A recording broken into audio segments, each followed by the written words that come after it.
A 25-year-old woman of Garden House has dragged a former teacher to court after failing to provide for her and their 2 children. The Matero local court has said how Davis Mwansa, a teacher by profession, impregnated his learner Grace Sianga and later married her. Sianga testified that her relationship with Mwansa began when she was in grade 7 and he was a teacher. She testified that at the time of their affair, Mwansa was a married man.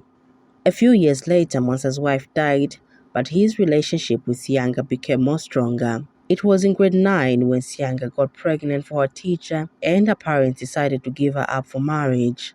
A few years into her marriage, Sianga had a second child, and it was then when problems began. Mwansa testified that her husband suddenly stopped providing for her and the 2 children and left their home to be with another woman, a teacher by profession. Feeling neglected, Sianga ran to the Matero local court seeking divorce from Mwansa. In his defense, Mwansa said he left his matrimonial home when he discovered that his wife was promiscuous. He said he was uncomfortable with the way his wife related with their neighbor.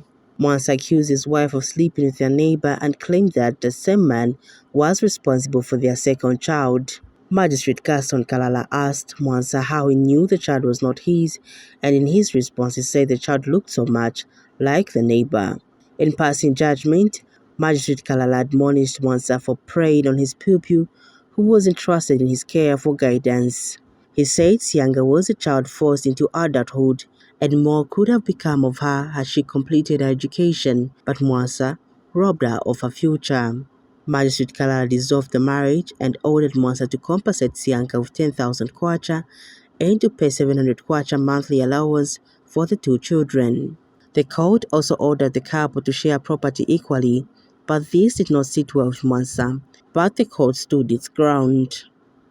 Rhoda Mvula, Damu News.